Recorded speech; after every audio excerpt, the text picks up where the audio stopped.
Welcome to the lighter side of the dark side. It's your weekly freak show here on Renegade Radio, also on iHeartRadio, Spotify, Stitcher, Apple, wherever you get your podcasts. It's the Dark Mark Show. I'm Dark Mark, the goth comedian, and my co-host, everybody's favorite vegan heavy metal DJ, Hannah Bach. Hopefully, will be joining us. I'm not sure. She did tell me she mistakenly took a Tylenol PM instead of a Tylenol. So hopefully she'll be waking up any second now. But It's amazing. yeah, but I asked Hannah. I said, "Who do you want to have as the first guest of the show?" Because we just had our big Christmas show with Santa Claus and Rotten Kitty Maggie Mayfield, and we did our top 10. It's on YouTube. Our top 10 moments of 2020. She said, "How about somebody who makes me laugh? How about somebody who brings joy for 2021? Starts off the year off right." So I was like, "Who's the funniest guy I know? Who's the first person I know?" I knew I was going to say that. I meant person because I thought of quite a few ladies, and then this guy won the World Series of Comedy. He won the Portland Comedy Festival, beating a lot of really good comics, including myself. And I also he's won several festivals. He's been on TruTV. He had a podcast with his mother, and he has a YouTube show now with his new wife, and we're going to talk about that. Very, very funny guy, Tamer Kattan. Hey, thanks for having me, man. I'm stoked to be on. I love the name, by the way. It's sick. I love it. What's that? Lighter side of the dark side? Is that what it? Yes, that's a always great been name. My philosophy, the lighter side of the dark side. I like that a lot. Now, I've always called you Tamer, and you've always been introduced as Tamer. Is it Tamer? No, it's Tamer. You said it right. I always say like a hammer with a T. Right. You know what's funny about you saying Tamer though is that I once performed in Paris, and Tamer in French means your mother. So like I was introduced as like, hey, the next comedian is your mother. Very nice. So weird that was my name in French. Did you have some good Tamer jokes in France or? Well, I kind of found out about it when I was on stage, and the comic after me, his name was Nick, and Nick is like F. Like, can we cuss on here? Yeah, I encourage it. Okay, yeah. So this other comic's name was Nick. So when you say Nick Tamer, it's like fuck your mother. Like nice. One of the two of us. So they kept taking pictures with the two of us and standing in between us, and it was like the Nick Tamer photo op. Now, did you do comedy in English or French? Yeah, no, in English. It was an English-speaking comedy club called Panem. It was in Paris. Yeah. I got a buddy named Noman Hasni who now lives in LA. He's like a big YouTube guy and a great comic. He's like a pothead comic, and he's great. Yeah. So he hooked me up out there. That's cool. Anyway, so before we get started, and we've got all sorts of stuff to talk about, including the comedy clubs in Europe and everything else. With a comedy club that was probably the name of the comedy club was up your ass or something. Who knows what that meant? But we got a couple sponsors real quick. We're sponsored by Audible. Right on. And you travel a lot, so you listen to audiobooks. All the time. Yeah, I'm on Audible constantly.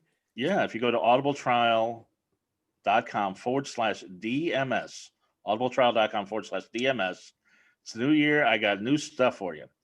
You get a free book, and now they have most of the Audible originals are free as well. You don't just get two, you get a bunch of them.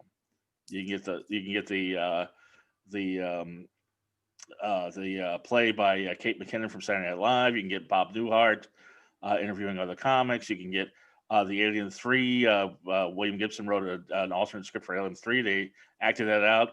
Whatever you want, and any book that you want. You can even get The Stand by Stephen King, which is one of the best sellers. 47 hours. Wow. Because this whole miniseries. You get that free. Wow. They got everything from Shakespeare to smut. So, and lots of books on comedy. They have a lot of Kevin Hart's autobiography. I know we were talking about him on another podcast. But go to audibletrial.com/DMS, free. And you can cancel the next day. You keep the books. But I bet you don't, because you get deep discounts if you stay. We're also sponsored by Doomy's Home Cooking. Please keep your restaurants alive. Doomy's Home Cooking. You're in great shape, but I might have asked you this in Portland, but are you vegan?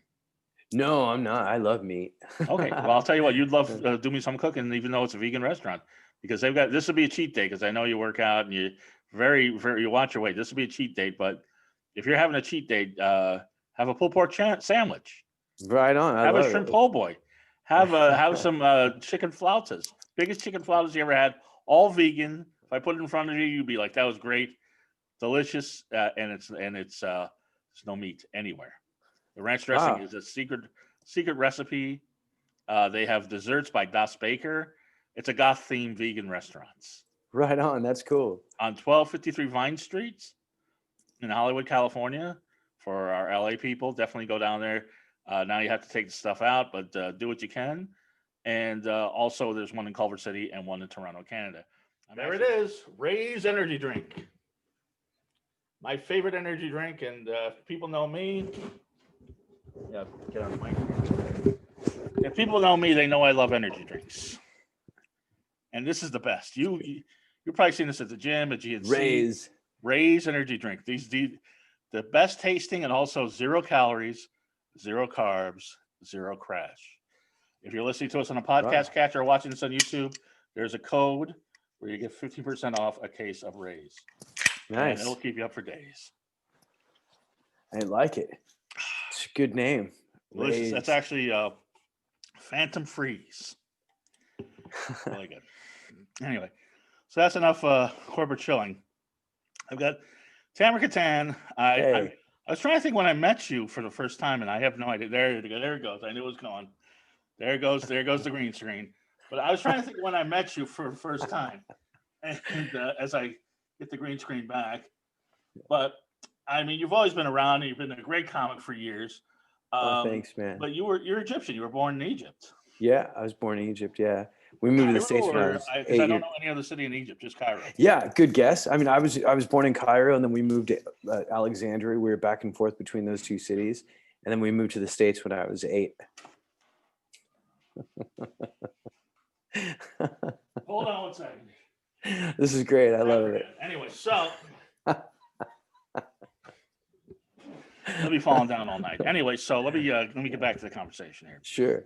Well, next week we'll have that fixed. So, but the funniest thing about you is you were born to a Muslim father and a Jewish mother.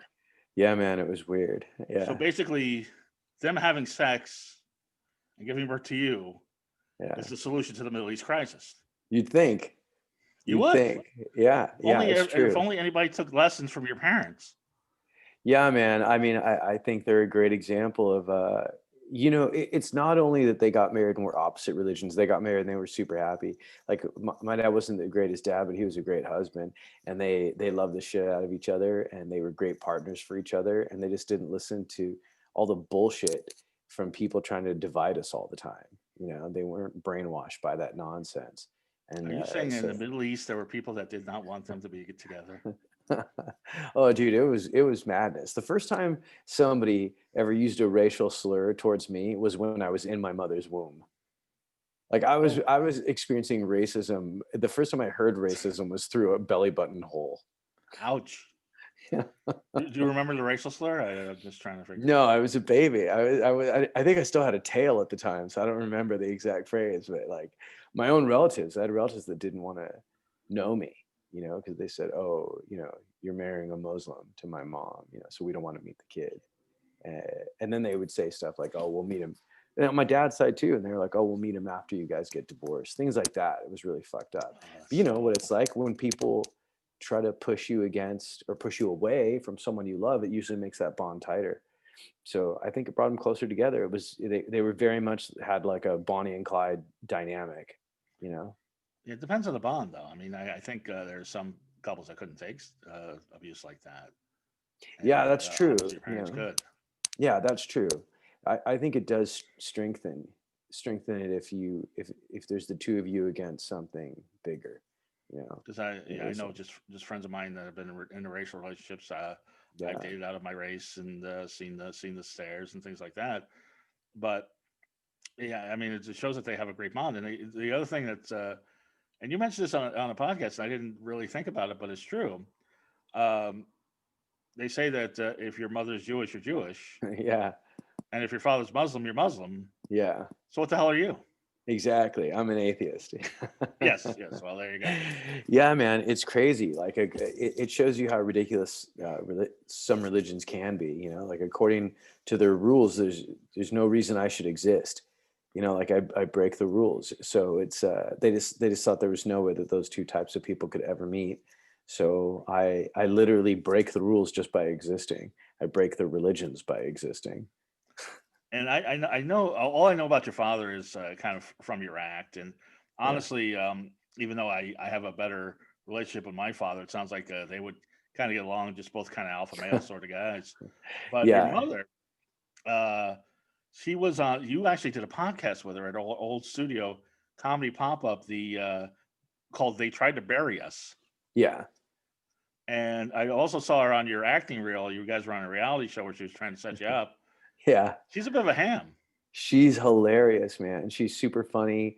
And it's funny too, because I feel like, you know how comics are kind of people that were like, bullied or picked on when they were kids. And then when they get on stage, they kind of become a bigger version of themselves and they find their comedic voice. I Sure. think that's what happened to my mom. Like when she was in Egypt, she had to stay quiet and she couldn't have a big personality. She couldn't crack jokes all the time. I mean, she could in our house, but on the street, she had to be like pretty reserved and afraid of what people would do if they found out she was a Jew living in Egypt, you know? Right. So I think when we got to America, the caterpillar became a butterfly, you Yeah, know? I mean, but was this always? I mean, was this after? Was she? Is she envious a bit of you being able to go on up in front of crowds and?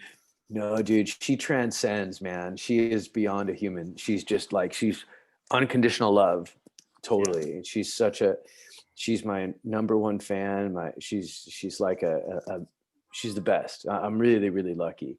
But would Yeah. she ever like maybe try to have a go at it at comedy or no? Nah, she's not about it. I mean, Because that's she's great. I think she's super fun. She was a great co-host on the podcast. She's yeah. super funny. When I was on that TV show, she's fantastic. But her whole thing is just supporting me, which Yeah. is awesome. But I mean, if she wanted to do it, I'm all for it. I think she's great. 'Cause my mother would be. She's too shy to do it. She would never. It never even would occur to her. And if I had her on a podcast, if I was doing a podcast like this with her as a co-host, like every Yeah. 2 minutes it would just be like, Mark, why are you saying things like that? But your mother's just the opposite. You Oh got to yeah. calm her down. Totally. She's always been super liberal. Like when we got to the States, man, like her first best friend was a gay guy named Bob who had HIV and owned a flower shop. And that was her best friend. And so at a really early age, I was being introduced. She's like, Tamer, this is my friend. He's gay.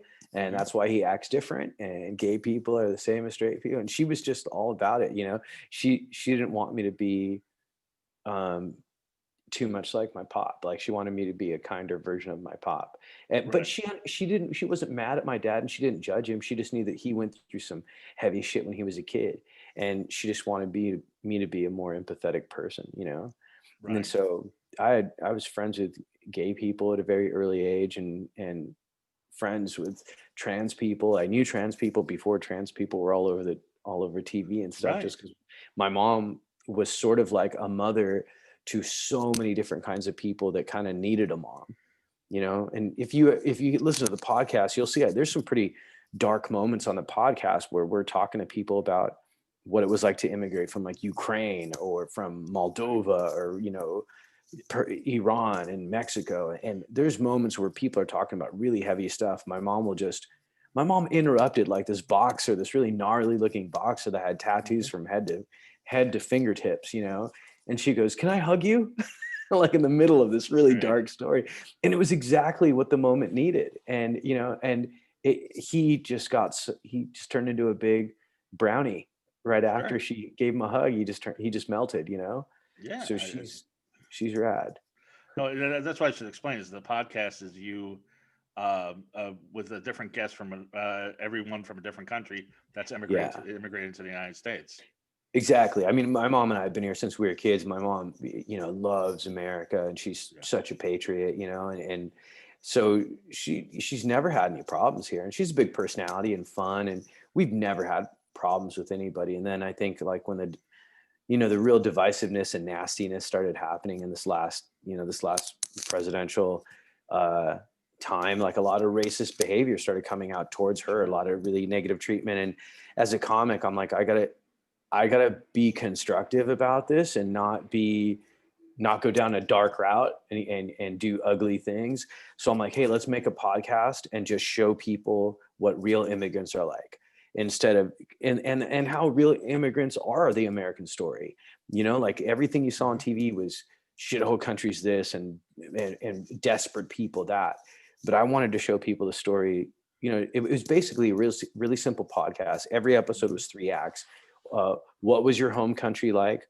And why did you come to America? What's been the toughest part? And we always ended on a positive. What's been the best part of being here? And it was great. We had some amazing stories. I didn't even realize how many immigrants I knew, but we did it for a long time until I moved.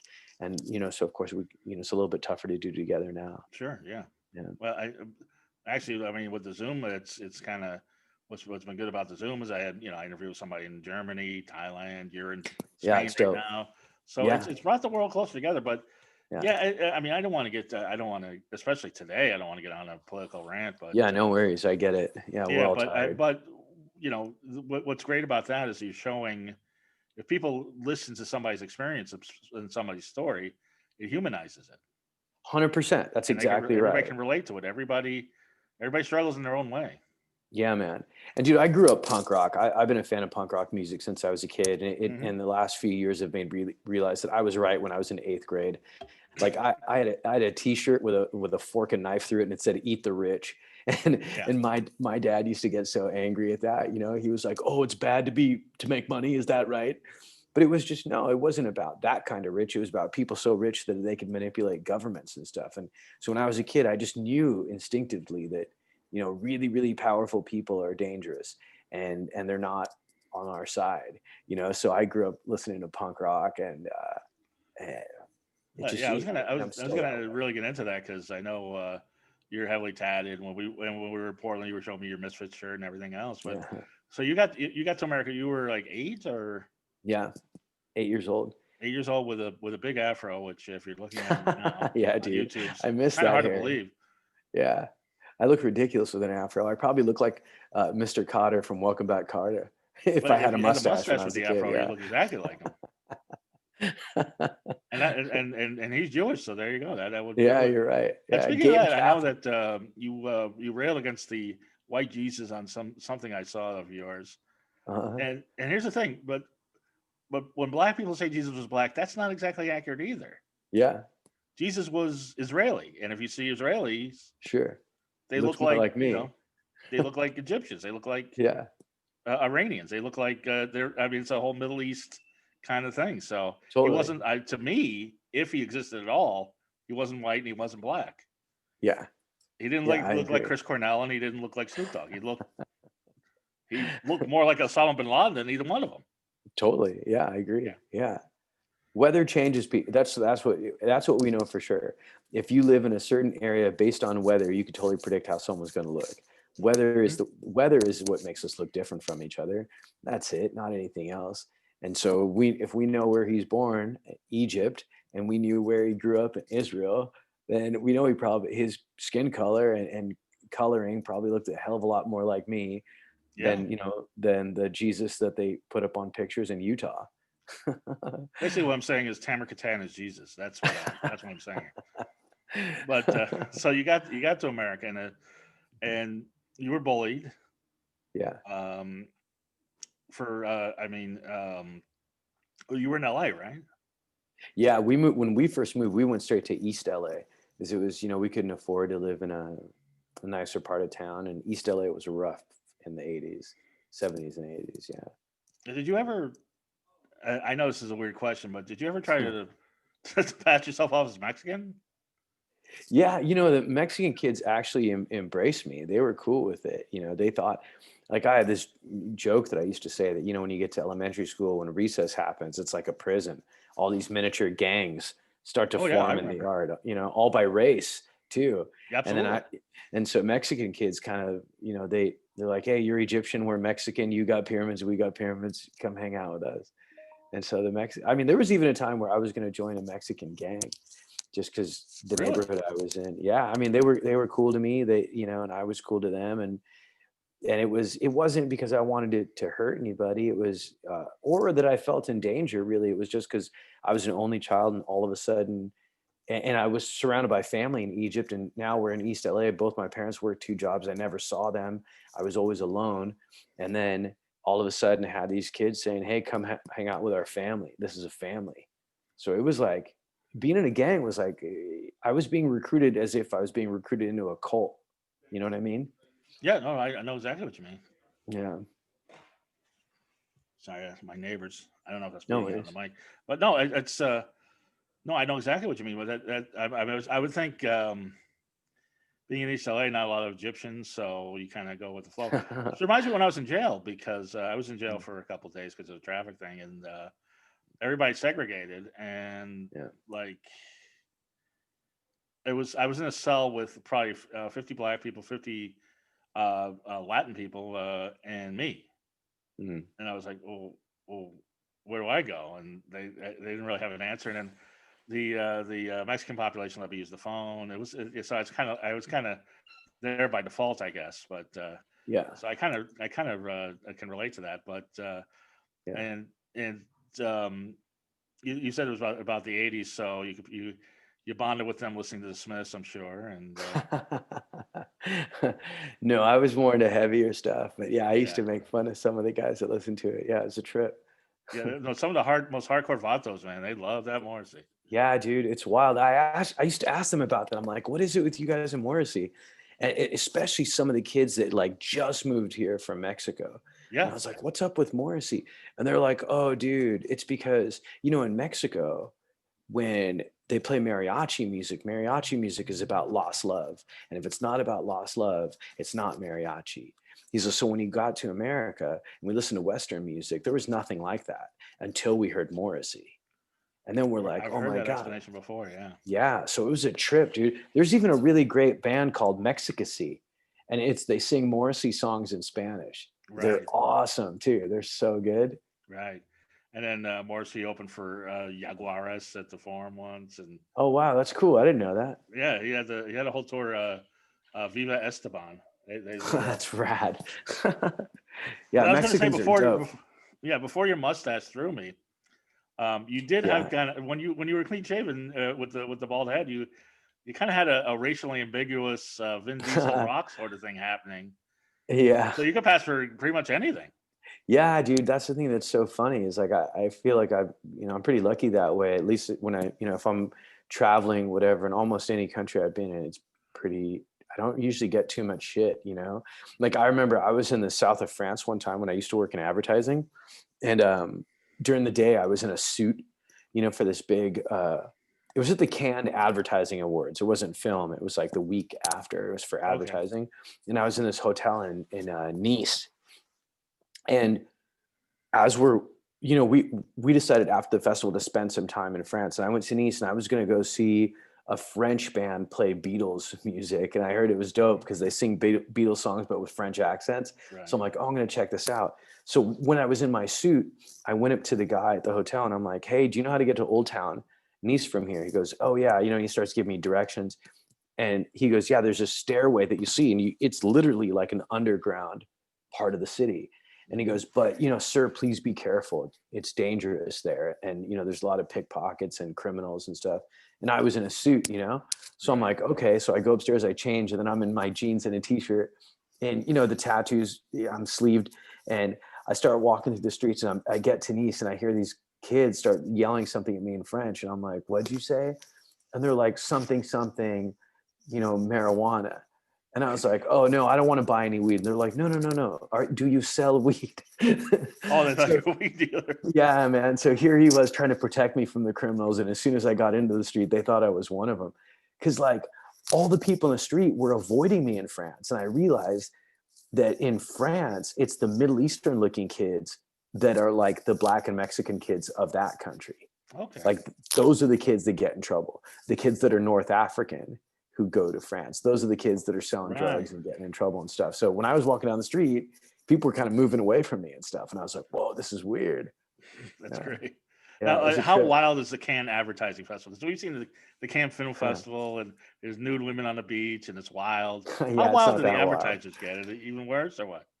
It was weird for me, like I was in advertising, but I didn't want to be in it, Right. like it was like, to me, I felt like advertising was safe. Like I always wanted to be a writer and I always wanted to get into comedy. And so even though I was writing funny commercials and it was really cool to be at Cannes, like I thought that was, it's kind of like the Super Bowl for advertising. So I felt like really lucky that I got to go there. And I was part of an agency that had like 500 people, and to be one of six that got to go was cool. So I was stoked to be there. And yeah, you feel proud, you feel a little bit puffed up and a little bit Yeah. confident, in yourself. But at the same time, I didn't look at them and think like, oh, I want to be like those guys, So I Harvey was like a Weinstein's out dog. there trying to buy advertising. Nah, I was like a dog that barked at other dogs. You know what I mean? I was like, Yeah. I know I'm one of you, but I don't want to be. Was there any commercial that you wrote that we would know? I mean, I was part of teams that wrote a lot of stuff. I mean, I worked on Apple and Nissan, Gatorade, Visa, a lot of stuff. So Okay. I've worked on some pretty big stuff as part of a team though. But yeah, like when I was at Deutsch, we did the Volkswagen ad with a little kid for Darth Vader. Um, Oh yeah. yeah, that was a big spot for us. We did, it was like probably one of the first Super Bowl things I did. And then I did a bunch of stuff for Apple, um, uh, especially for iTunes. Um, I did stuff for Samsung with Jay-Z, with the Jay-Z album came out, and they did Oh, like okay. a collab with him. So yeah, I've been really lucky. I've gotten to work on some really cool stuff. That's cool. Yeah. Now let's go back. Now, I say you're a curly haired 8-year-old Yeah. that's getting you're getting gang interest. Now, how did you end up discovering punk rock? And how do you Well, it define was, punk rock? well, it's funny because I don't know if you could tell, but I have this scar right here, next Okay, to my I eye, can see it now. Yeah. right there and right there. I got bit by a dog when I was a kid, and I had to wear like an eye patch for a while. And these kids made fun of me, and they kept calling me a pirate and all this shit. So Right. I'd go to the library to stay away from the bullies, and I'd sit in the library and I read every book I could about pirates. And then at the end, I was like, oh, there's no more books. So I started reading adult books about pirates. And then the adult books about pirates were the truth. And Right. they were like, oh, these guys weren't bad guys. They were actually soldiers returning from war. And that's why they had peg legs and hook hands. They were Sure. injured. They were war veterans. And it was England that told them, we don't have jobs for you now that you're back from war and risked your life for us. So Mm. they were like, of course, pissed off. And so they had bylaws and they had rules that they followed. They weren't bad people. And so I started reading about these guys and I'm like, wow, these guys are actually good guys, but everybody talks about them like they're bad guys. And I'm like, oh, that's me. That's what I'm like. And so I embraced being called a pirate. And all of a sudden, when I was watching movies, I'd root for the Indian instead of the cowboy. I'd root for the robbers instead of the cops. Yeah. And, and at the time, like, punk rock just fell into my lap. I discovered Suicidal Tendencies, which was an amazing band, and I had a Okay. lot of frustration. So I was an abused kid, so I had a lot of pent up anger. So I think when I saw like mosh pits and stuff, I mean, I looked at mosh pits the way my cat looks at a scratching post. I'm like, ooh, I can get out a lot of anxiety in that thing. And so I fell in love with it, and I got a catalog in Hollywood called War Babies. That's where I bought all my clothes. Oh, And okay. it was a catalog that you could buy, and you could buy like bondage pants and like creepers and Oh, that's like cool. it was dope, man. So I started finding my style, finding my voice, and it was, I felt like that was me becoming me, like when I found punk rock. Right. Your parents wouldn't get you a Pepsi, and you just went crazy. Yeah, exactly. Well, here's the weird thing about mosh pits. I don't know if you've been in one lately, No. but when I was like you, man, when I was, I'm the goth comedian, but I've been in some pits in my time, in the punk shows and metal shows, and it used to be people just got in the pit and just started, Yeah. slamming into each other. Yeah. Now the pits are weird. I don't want to be like, well, I guess I am one of these old guys, but it's like, back in my day, we just slammed each other. Lately, every pit I've been in, the safest place to be is stand right in the middle of the pit. You stand in the middle of the pit, nobody's even going to touch you. What they do is they go around and hit everybody outside that's not even in the pits. That sucks. Which is stupid. It's cool. Like, hit each other. That's what you're supposed to be there. I took my nephew to see Suicidal probably 10 years ago, and they were actually really good. Yeah. But the pits were like weird. It's like, well, there's like 3 or 4 guys sitting in the middle like this. I don't know what they're doing. I hate that macho shit. Yeah. My ex-girlfriend got elbowed in the face at a ministry show. Oh wow. That sucks. And we're just standing there. It's like, it's like hit each other, elbow each other in the face in the pit, not so. Yeah, man, it's not about bullying. I think what happened, the only time I've had bad experiences, not to sound cliche, but it is kind of when people that were outside of the punk scene that were kind of like jocks or whatever, or or guys that were just had a bunch of testosterone, were like, hey, let's go hurt people. And I was never like that. My friends were never like that. Like we fought back, but we didn't just attack people.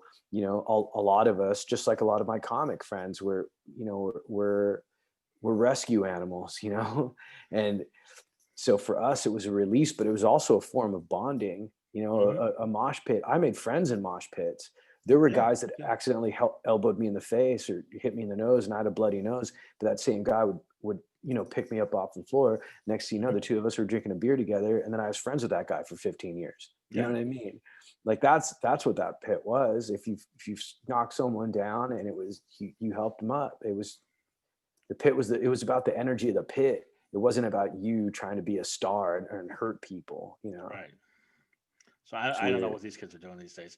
I've actually just to test it out, stood in the middle of a pit and nobody touches me. Although you're a big guy. The other thing too is I'm usually the largest man in the pit. Sure. So people do try to knock me down, but that's it takes some doing. But it really I was the last time I saw you was at the Portland Comedy Festival, which that was a fun weekend. Yeah. Oh, that was so much fun. And it was weird because I got there and I was on I did a really good set, and then I looked at the lineup. I was like, oh, Tamer's closing, and it's like whoever wins gets into the finals. I was like, well, Tamer's closing. Okay, I guess I'll try again tomorrow. But what was great about it was the whole weekend was great. I met so many people and had so much fun. And reconnected with some great people like you and Dante and other people that I haven't seen in a long time. But the last show where they had the 15 finalists go at it, that crowd was one of the best crowds I've seen in comedy. Am I wrong? Oh yeah, no, they were great. They were awesome. At Harvey's Comedy Club in Portland. Yeah, Harvey's is killer. And I love the club, the staff there, the management. It's a great club, and they really respect that. It's funny, because it is a business, and there's a lot of clubs that are like they put the business ahead of the art, and sometimes it suffers. They want to make money, and sometimes to make a club a great club, you have to lose a little bit of money, and that's what they do. I mean, they really care about comedy. They care about the quality of comedy. They care about the crowds, and if someone's doesn't follow the rules of comedy, they get them the fuck out of there, Right. But it's a great club that really seems to respect the craft. And dude, like right after I won, they brought me up 2 weeks later. They had me headline a week there. I remember you did so good. The show that I was on that you were on, you did so good even before you won. They had booked you for the 2 weeks later. Yeah, they were awesome. I guess there was a headliner that like double booked or like made a mistake on his calendar. And so he had a weekend that he needed to fill.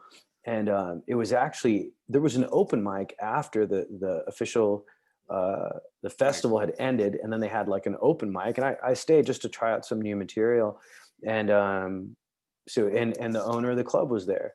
So it goes to show, like sometimes people will be like, oh, I'd rather perform at the show, but not at the open mic, whatever. And open mics are cool, man. Like, I don't care where I'm at. If it's, you never know when someone's going to see you. And if you love comedy, then it doesn't matter, where you do it. It doesn't matter if it's a crowd of 150 people and they're 2 drinks in, or if it's 10 people and you find a way to make them laugh. Good comedy works, Yeah. No, I was, because I was actually, they were going to bring me back for Halloween. Oh, that's rad. But yeah, it was so close to Halloween that we couldn't quite do it because they have Mm. Harvey's Comedy Club in Portland. I don't know if you went on the tour, but they have underneath they have tunnels. Oh yeah, I heard about that. Yeah, they Yeah, have I tunnels slept in that underneath morning, man. where yeah, it was well, they gave us a tour, a bunch of comics, which was probably not a great idea because a bunch of comics just you know goofing around. But it was weird because like the Chinese immigrants would sleep in these tunnels. Oh wow, I didn't know that. Yeah, it was pretty creepy, and they had it was weird. They had cells, they had beds. It was really really creepy. So, Wow. and then I saw him. He actually saw me in Las Vegas last year, and we were trying to set something up, and then COVID happened. But that last Yeah. show, all the comics were good. I mean, all the comics at the festival were good, but that crowd, like every joke, even just the roar of the crowd, I'm like, wow, I haven't. Yeah. Even I've performed and seen shows with larger crowds that weren't that loud. Yeah. They were great. And I had one of the people that was one of the runners up came up to me. I don't want to say their name, but they were like, they were upset because they had such a killer set. Yeah. And I was like, man, I hope you tape that set because that set's going to get you a lot of work. Yeah. And you know what? You had a great set, but you can't deny Tamer had a great set too. And he's like, you know what? You're right. And Oh, that's nice of you. they did tape the set, and hopefully they've gotten a lot of work from it. He's a good comic. I won't name him, but Yeah. when was the last time you were on stage in front of an audience? Well, I'm in Barcelona right now. Right. So last time I was on stage was Last night. yeah, last night. Yeah. I'm not getting up as often. I mean, there's loopholes right now for us. It's like we can do with social distancing, there's not a big scene here. It's really, really small. But fortunately, before I came here to be with my lady, like I lived in London for 4 years. And when I started comedy, I performed comedy for like 4 years in London. So they know me in the UK and around Europe. But so when I got here, I had a Romanian friend named Victor Petroscan, who's a really good comic. And he was touring Europe when COVID started locking down. So now he's kind of been finding theaters and following all the rules, doing social distancing, and then like doing shows at those theaters. And so I'm on shows that we actually produce ourselves. And so like there'll be a 200 person theater, and then through Facebook ads and stuff, we'll get like 80 people in with social distancing. They can't have booze. They got to keep their masks on the whole time. We got to put little condoms on the mic and spray disinfectant, but it's a real show. It's so that's been really great. It's just not as often as I'd like it to be, but it's keeping me writing, and it's keeping me getting on stage, and it's keeping my sanity. No, I understand. I actually I did a show in Las Vegas, same thing. Put a cover on the mic, sprayed it, and social distance. But right on. It's tough. It's in LA, LA shut down, but it's just it's a tough thing. And I like I said, Hannah really wanted a comedian. I was like, I don't have just any comedians on. Like last year, I had like Stephen Pearl, Shang, Tom Dreesen, That's great. And I mean, this is the standard. First off, I want a comedian that has other things going on besides comedy that's interesting. Sure. And then, I mean, those are like the top of the top. But I mean, especially Shang and Tom Dreesen, they're both like, I don't know what to do. This has been my life for so long, and they're kind of resisting the Zoom thing. But it sucks. Yeah, it is. It's tough. But tell me about England, because how long have you been doing comedy when you went to England? Well, I've been doing comedy about 4 years at that point, but only like part-time. I still had my full-time job. And then I had a lot of friends in Europe. So they kept telling me about the Edinburgh Fringe in Scotland. They're like, come do the Fringe in Scotland. I didn't know anything about it, but I said, okay, I'll come and, part of a trip, and I'll go pop up to Scotland with you guys, and, I'll do a week. And I sent them a tape and all that stuff. They let me have a room that I shared with a British comic. And at the time, they also had like a competition, and I ended up winning it. It was like best new international act or something. And I ended up getting a manager out of it. And he told me if I wanted to come to England, that he'd give me an artist residency. A really shitty little place. That's great. But I wouldn't have to pay for rent for a year. So I came home, I sold my car, quit my job, packed up all my shit, put it all in storage, and moved to England. And it was a trip, dude. The apartment I lived in had no windows, and Okay. I shared it with another comic. And whenever we showered, we had to open a skylight, like one of the skylights on a van. Oh, Because really? because if you didn't, the whole apartment would steam up. Right, Like right, right. it was wild. And then we were behind a chicken shop, and it was gated, so you couldn't see our front door. So that because there was this weird wooden gate, people thought there was a dumpster behind our house. So it was a chicken shop, and then they thought it was a Right. dumpster. So every time I'd come home, there'd be just 4 like plastic bags of chicken bones on my front door. And I'm like, God damn it, dude. Or I'd come home and there'd be like foxes, or raccoons. And I'm like, this is the worst apartment ever. Jeez, yeah. When you have foxes at your door, that's not good. Yeah, man. There's foxes all over England. It's like a thing Well, I in can England. imagine, yeah. Yeah, they're everywhere. Well, But it was a good scene. I learned a lot being in I can England. imagine. Well, I mean, you're following in the footsteps of Bill Hicks, Dennis Leary, and other people that came out Patrice there. O'Neill too. Yeah, Yeah, totally. Patrice O'Neill just went Yeah, I out, learned a and lot doing that. yeah, it's something that it's something I never did, and I probably should have. Yeah, you still can, I know. I mean, once England's COVID stops, but there. yeah, Yeah, for sure. I think once COVID stops, and I think people are always interested in hearing comics from other countries, especially us. I think people are always infinitely interested in the American perspective and what it's like. I think people look at us like we're a cult. We're oh so yeah, different than yeah. I Europe. mean, I can only imagine looking in from the outside, especially what's going on. But I saw Right. on YouTube you have a tape of you getting heckled by an Englishman. Or I don't Oh know if you yeah. started it or he started it, but you were pretty merciless. Yeah, I don't fuck around with hecklers. Yeah, Because neither do I. and it's not like a. It's funny because I don't treat it. I don't take it personal. I just take it like, hey man, it's your. I do it like I'm protecting the show. It's not my pride. I'm doing it on behalf of everyone else in the room. I'm not doing it on behalf of my ego. You know what I mean? Right. Like I think because my energy comes from that place, it's really easy for the audience to stay on my side.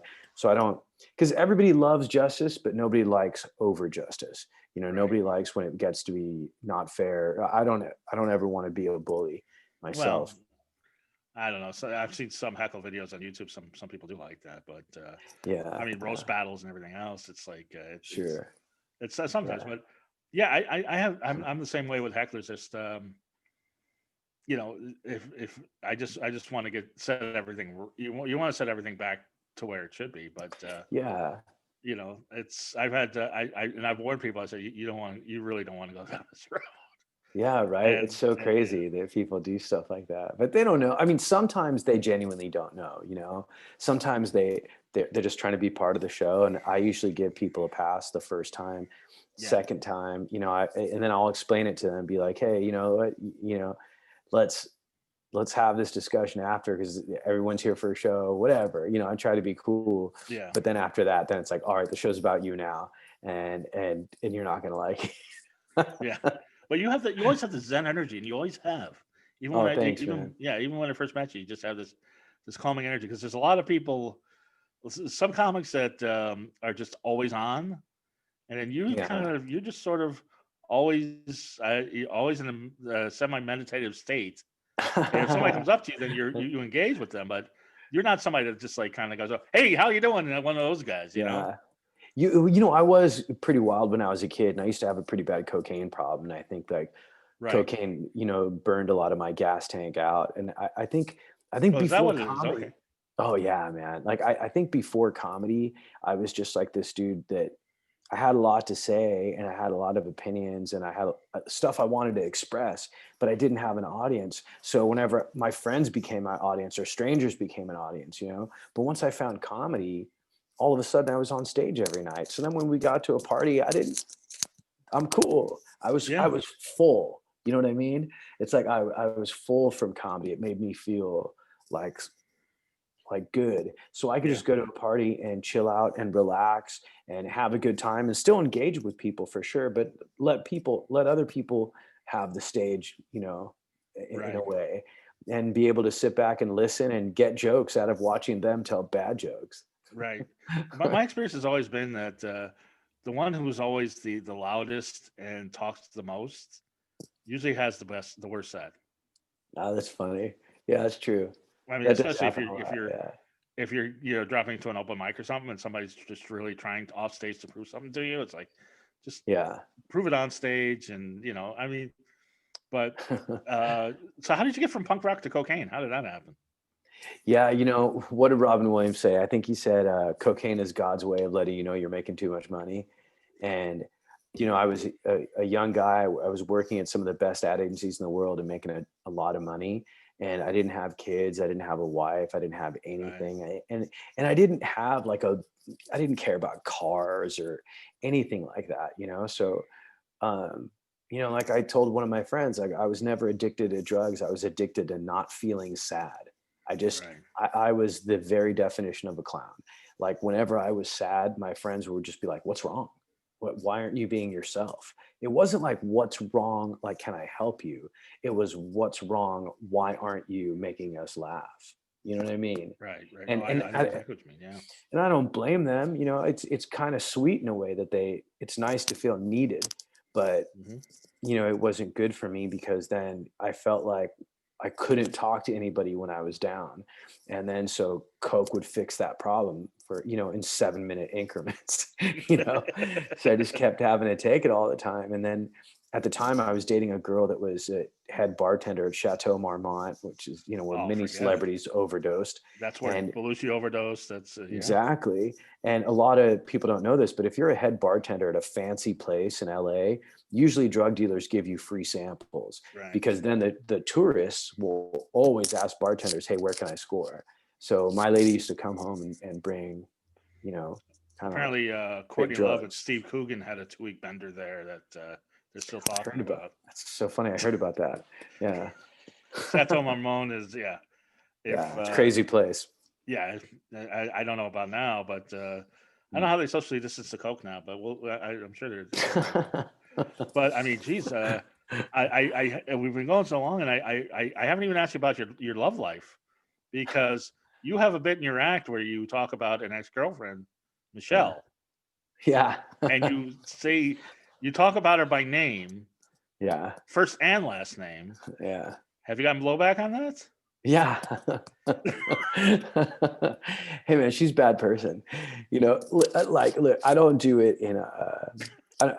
It's a joke, and the joke works better with her real name, and she was really horrible to me and owes me a lot of money, and so I figure I have a right to use whatever I want to use in that joke, and she doesn't have a right to complain, and so we had a conversation about it once, because I think she got approached by some people, and then she said, "Hey, can you not use my name?" And I'm like, "Well, you kind of still owe me some money. Why don't you pay me back that money, and I'll change the name." So She hasn't she paid me pays you back. money, then you'll change the name. No, I lied. I probably would say keep the money. And this is a woman you dated with one arm. Well, she had two arms when we first started dating, but she had a really bad drinking problem, and she ended up getting in a really bad. She was drunk driving, and she got in a bad accident, and lost her arm in Yeah, the accident. Yeah, it was pretty heavy, that's too and bad, but she still should pay you back. But yeah, and it's but not. this, I mean, she's cool with it now.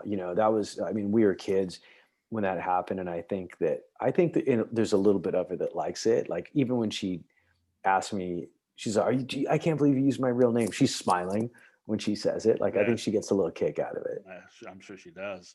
Yeah. And you seem to, I mean, just based on what I know about what little I know about her, the woman that your mother tried to set you up with, which on the show, which and your new wife, you like white women. Oh, that's funny.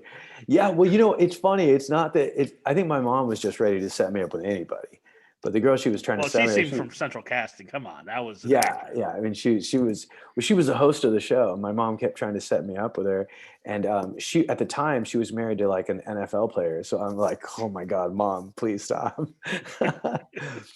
But then when I was in college, I went to college in Sweden. Like, my last year, I spent a semester abroad, Well, I know and I that. was yeah, and I spent a semester in Lund in Sweden, And so it was a trip because, you know, I was like, you learn a lot about sex and dating and women when you're in college. And so a big part of my development in between classes was in Sweden. And so I learned to kind of date the Swedish way more than the American way. And then when I got back from Sweden, I think I kind of had trouble in America, like kind of connecting. So I've always been attracted to Swedish women, not necessarily just because of the way they look, but because culturally I went from a boy to a man when I was in Sweden. Sure. And What is dating the Swedish way?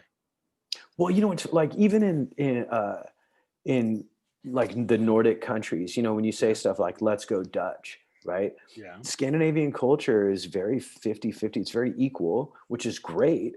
You know, that's a very good thing. But sometimes that equality comes with a lack of romance. Right? So like guys don't open doors. They don't take them out on like actual dates, you know, like Oh, I okay. took a girl on a date in Sweden and they were like talking to all their friends about it. And it was like a big deal. You know, like normally in Sweden, if you want to meet up with a chick, you're like, hey, where are you and your friends going? And then you have to go and try to convince you and your friends to meet her and her friends. And a lot of times it's sex first. And, hey, well, if we had great sex, wow, well, now let's try to date, you know? I like this. I like the Swedish. Yeah, Way. it's awesome. They're really good people. They're super open about sex and stuff. Like I remember I saw a Stallone movie there. It was Judge Dredd, and it was rated X. So I was like, oh shit, Stallone's doing porn. But I saw the movie. It was a regular Judge Dredd movie. Yeah. And then 2 weeks later, I saw a Swedish movie. And it was rated PG. There were kids in the audience, and a dude pulled down his pants and pulled his dick out. And I'm talking, this is like 15 years ago, 20 years ago. Right. And my friends started laughing at me. They're like, oh yeah, you're American. And I'm like, what does that mean? And they're like, oh, you guys rate your movies by sex. We rate our movies by violence. Right. And I'm like, oh my God, that makes so much more sense. You know, like they just made so much more sense. So it changed my brain a little bit. And I really kind of embraced their perspective on the world. And so when I met my current lady, I mean, I definitely don't have a preference. I've dated Black women, I've dated Latinas, but you know, this was more of like a personality and a cultural fit. I mean, my lady's like my wife now, Anna, she's Swedish, but she's also a big traveler. I mean, she worked as a stylist in Pakistan and as red-haired, blue-eyed Swede, you know, and now she's a life coach and does all kinds of different stuff, but she's a big traveler and, you know, she's from Sweden, lives in Spain. That's great. So, yeah. Yeah, we're going to get to her in just a second, and we're going to, Sure. I want to hear all about her, and then but you have, I don't know if it was a bit or you were on the show, but you were bemoaning coffee dates. Oh, was I? I got a bone to pick with you on that one. Okay. I like the coffee dates, especially with people meeting online now. It's the pre-date before the date. Yeah, I don't mind coffee dates anymore. My opinion's changed. I think maybe I don't remember what it was I said exactly, but like. There's like something about guys don't do coffee dates. It's oh yeah, just rattling like off a bunch of things that guys shouldn't do. And oh yeah, I think that was. Might be on your album. I'm not sure. No, it was I was hosting a thing for like a company, and I was like a news desk piece I was doing, and I was like take them out on a real date. That's what I was talking about. Right. Yeah. No, because I've found success with the coffee date or coffee or drinks, and then you have the real dates. You know what it is, dude? I love things that take risk, and I think going out on a real date is a risk. Like if I'm too nervous, and there's nothing wrong with coffee dates, don't get me wrong, but for me, I like there being an element of danger. like if I'm not turned on enough that I'm willing to take the risk of dinner, then I shouldn't be going out with that girl anyway. You know what I mean? There were times in my life where I just was dating to date.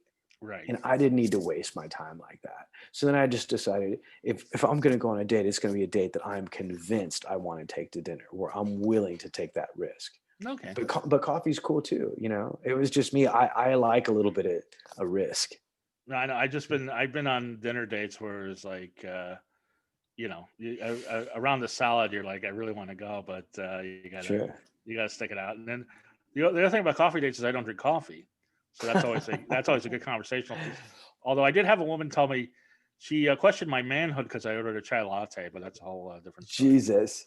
Well, you know what's cool, dude, is if you do have a date that goes sour after the fucking appetizers, the rest of it is just material for your, you know what I mean? Yeah, well, It's cool to be. I don't mind being uncomfortable. Like it's kind of cool to be.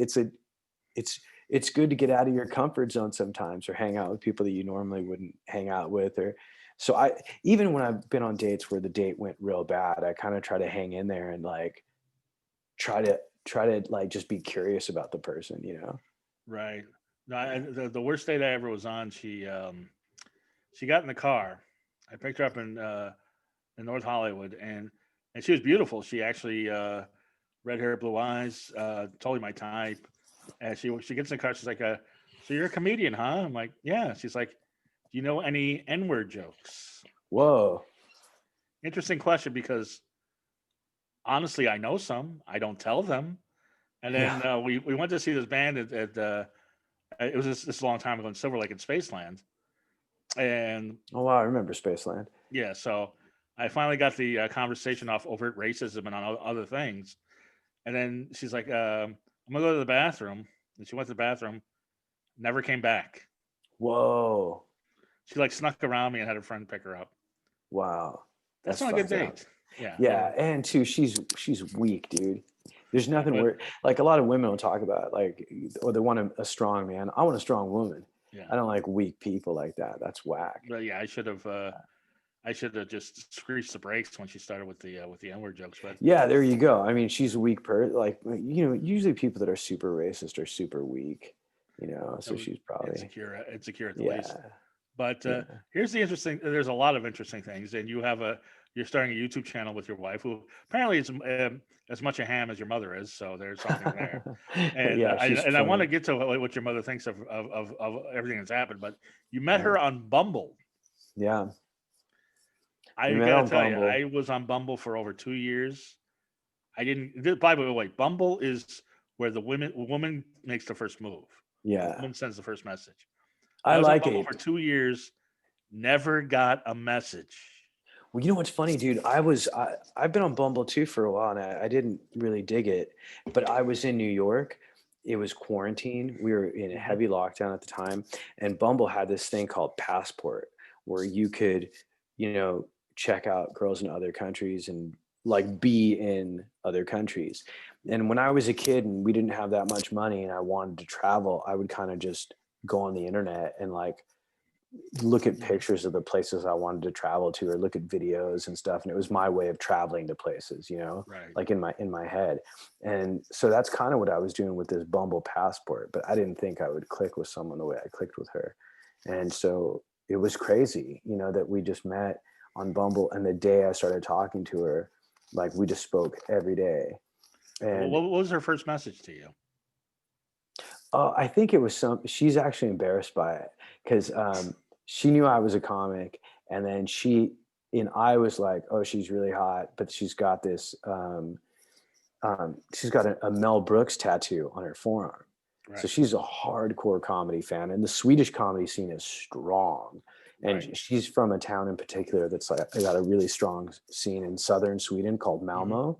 Right. She's like a 20-minute train ride over the bridge to Copenhagen, and that's another really strong European comedy scene. So she's kind of a comedy snob, and she's like, well, this is awkward. She's like, because I think you're great, you seem cool, I'm interested in getting to know you. She's like, but now that I know you're a comic, this is dangerous, because what if we start talking and then I look up your comedy and I think you're shit? So I was like, yeah, that's a danger, that's a risk you're gonna have to take. And I was like, yeah, whatever. You want to look up my comedy, look up my comedy. I don't care. Right. And then, Little did she know that you won the World Series of Comedy, you won the Edinburgh Comedy Festival, Portland oh, Comedy thanks. Festival, all these. I mean, you just enter a contest, you automatically win for some reason. No, I don't know about that. I mean, there's plenty. I mean, dude, there's still festivals that where they just go, no thanks. I For don't. the Big There's Pine, festival. you won that too. Yeah, but I mean, there's plenty of festivals that still don't let me in. You know, I mean, I've Yeah, submitted to that's so festivals, weird. and yeah, it happens. But you know, comedy's subjective, and that's cool. I don't take it personally anymore. I mean, I Right. used to, but I don't take it personally anymore.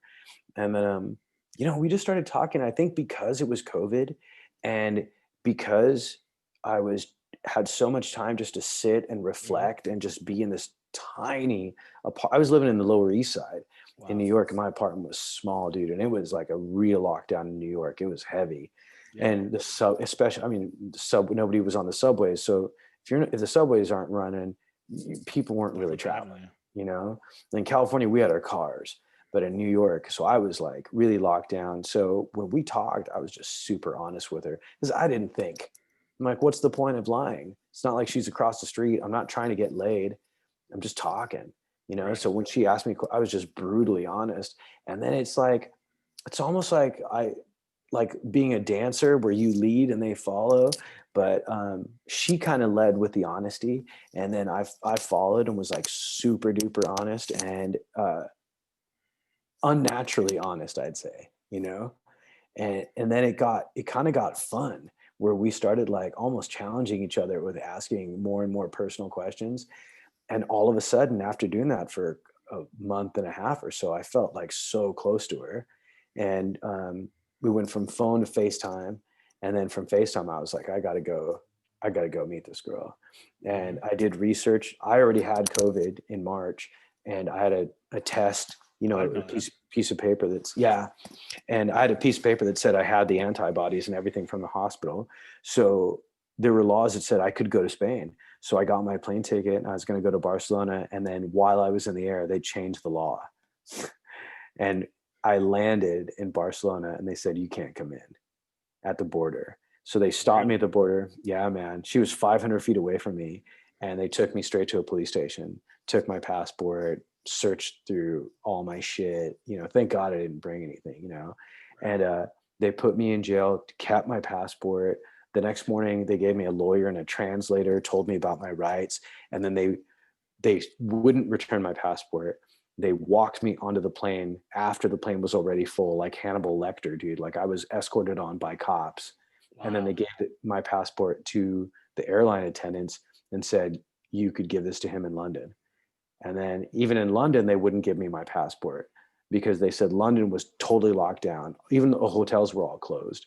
So I had to sit in a chair in the airport for 18 hours after flying to Spain and now flying back. It was brutal. And, you know, the whole time, you know, she's on, you know, not knowing what's going on and all this stuff. And so then I got back to America and lost all the money on the plane ticket. And I started doing research. I found Gibraltar, and Gibraltar was sort of this weird anomaly. It's on Spanish land, but it's owned by Britain, and it's not part of the EU. And in the EU, if, you know, they have like unified laws. So all of the EU was keeping Americans out, but Gibraltar wasn't. Gibraltar was like, we have no COVID deaths. We have really good tracing. Americans can come in here. So we made a deal to meet there. But dude, every day we were watching the news, and if you know, if the stuff would go up, we're like, we're not going to be able to meet. We didn't know if we'd ever be able to meet, but we made it. She flew to Malaga and then got in the car and drove 2 hours, and I flew into Gibraltar, and then we met there. And we were supposed to be in Gibraltar for 2 days and get married. And then when we got married, then I'd be able to get into Spain, like as the husband, a family member of a remote EU citizen is what they called it. And dude, COVID even fucked with FedEx because I just needed my birth certificate. I needed my original birth certificate, and she needed a different kind of birth certificate from Sweden. And both of our birth certificates got delayed. So instead of going to Gibraltar, getting married, and 3 days later going back to Barcelona, we got to Gibraltar and stayed there for 2 weeks, like going from Airbnb to Airbnb to hotel, and just like never knowing if it was ever going to happen, you know? Well, tell us about the first time you saw her in person. Oh, dude, it was wild. It was kind of confusing because, so we had PTSD, you know, from last time. Last time she was waiting at an airport for me in Barcelona. Now she's in the airport in Gibraltar, and they exited from the back of the plane, and I was in the last row. So I messaged her. I'm like, oh shit, they're exiting from the back of the plane. I think I'm in the front of the line. So I was about 5 people back from the front, and they started just taking everybody's passport. Not a single American on the plane. It was just pretty much Europeans. And then there was a small group of dudes that were all like Pakistani and Bangladeshi that were there to work on boats. They were like seamen, right? And no joke, one person before me, they go, wait, EU people here, non-EU and seamen over there. So by the time they said that, all the ship guys ran to the other line, and I went from being in the front of the line to being like 30th back. So all then the semen in your way. yeah, man. So then I messaged her and I'm like, hey, so I'm not in the front of the line after all. And she's like, are you fucking with me? Did they stop you again? And I'm like, no, I swear it's cool. But for that 20 minutes, she was freaked out, you know? I can imagine. And then when I came through the airport, it was like one-way glass, so she couldn't see me. And I could see her. And like for a second, I just paused and looked at her and went, oh shit, that's her. Because that was the first time I'd seen her in real life, you know? Yeah. And then I went through this sort of turnstile door, saw her, and we just immediately, in my brain, I was like, what am I going to do? Do I just grab her? Do I hug her first? Do I kiss her? What do I do? And dude, as soon as I went through the turnstile, she just grabbed me and we started making out. Very nice. Yeah, it was rad. Very, it was great. very romantic. Yeah, it was great. Now, what does your mother think of this this marriage? It seems all of a sudden. I know she's always wanted to have you married, but yeah, this seems very quick. Well, she knows me, you know, and it was very quick, and but she knows me, and she knows like she was a risk taker too, you know. She was a Jewish girl that married a Muslim dude, and I think, you know, she did something where everybody thought she was crazy, and she thought it wasn't, you know, and everybody told her like it's not going to work. And so I think that she's an open-minded person, and she saw how different I was, and I talked to my mom too, you know what I mean? Like I have a really close relationship with her, so it's not like it was so out of the blue for her. It was fast for sure, but you know, she knows I was 49 when all this went down. Right. So my mom's like, fuck, dude, get married already, you know? I think maybe if I was 29, she'd be like, slow down. Yeah. Now she's like, fucking do it, dude. Yeah. Swedish grandchildren, she's okay with that. We'll dude, and here's the crazy thing. Anna's mom and my mom are like super buddies on social media. It's crazy. Okay. And they don't even share a language. So they're both like communicating to each other in broken English, and my mom's trying to understand Swedish, you know? And they're like just being friends and sending each other nice messages with emojis and like broken English and stuff. But it's really cute. Like they really hit it off. And how long have you been married? 5 months now. I've been here for 5 months. So we've kind of been like, we parked in Barcelona and just said, you know, let's wait a little bit till it's not like I can make any money when I get back to America anyway. Mm-hmm. So, you know, I'm trying to do what I can to make money. You know, I'm on this little cartoon in the UK, and so I'm trying to do that. But that only lasted like a couple episodes. So now we're just, you know, we're here until we figure out what to do next and where we're going to go. But we're sort of on pause, but just, you know, digging it so far. And having a lot of romantic sex, I would imagine. Yeah. And doing a YouTube channel now. I mean, yeah, we're stoked about that. You have a YouTube show with the two of you. Yeah. Super cute. What is it called again? It's called Nice to Marry You, because I asked her to marry me the day we met. So it was like, I married her and then started to get to know her. So Nice to Marry You is the name of it. And it's cool. It's like the first time I've kind of embraced the YouTube stuff. Like I didn't before. I was like, there's comics and then there's YouTubers. And I'm like, they've been stealing stage time from us. It's time for us to steal YouTube time from them. Sure. So I started, you know, working on doing a lot of research on YouTube and stuff. And I felt like we had a good story to tell. And I feel like when I was a comic, I get on stage I mean, you know, before way COVID, back when in the 2020s. Yeah, before COVID, like comedy rewards you for being really honest.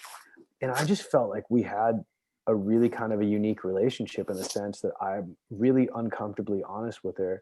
And with comedy, I realized audiences loved when I was uncomfortably honest with them about my life. Right. So why not audiences over YouTube? And I mean, the episode that's coming next is super uncomfortable for me, you know. And it's like I'm talking about, like when the cops arrested me, I cried, and I'm not comfortable with that, you know. And she FaceTimed me, and I didn't know if I should pick up or not because I didn't want her to see me fucking crying, you know. And it was funny moments too, because the cops, when they're searching through my bag, they pulled out like headgear and like a mouth guard and my boxing gloves. They're like, "Oh, are you a boxer?" And I look over at them, I'm crying. I'm like, "Yes, I'm a boxer." So, and we had this conversation where I'm like, I was really uncomfortable. I wasn't going to answer because I thought you think less of me, for crying. And she's like, "What?" She's like, "That's stupid." I go, "I know it's stupid. I know you say it's stupid." I go, "But I feel weak when I cry. And for you to see me cry before you even met me is heavy for me." So we're doing stuff like that where we're talking about real shit. There was a time where she fixed a sink that I couldn't fix. And so we're having we're talking about real shit and shit that if it makes us uncomfortable, we're going to talk about it. Well, I got to tell you, since you're newlywed, get ready to cry some more. She'll make you cry a few times, I'm sure. But, yeah. Tamer, this has been great. We could talk forever. And thanks, man. Thanks by the for way, this having is me. why you're a great comic, and so are you, man. Oh, I appreciate it. This is why you dominate on stage, is because, or why I like it, and I don't see enough younger comics like this, but you really put your life out there. Oh, And thanks, man. not everybody's half Egyptian, half Jewish, but we can all relate to it. So yeah. I would you have a unique story and you tell it. And thanks for coming on. Thanks for having me, bro. Anytime. Hopefully you come back, and hopefully we'll have we'll have a whole thing. But sure, it's good to see you. yeah, I won't wait for you two to get divorced, so I'll have you guys on. Not that you're going to, of course, but no, I think we're gonna make it. yeah, I think when we have the Tamer Jr. and the whole gang, we'll get your. I'm gonna have your mom on next week, but Tamer, tell everybody where they can find you, and your website, and and where you can find the YouTube show. Hopefully, I hope it goes viral.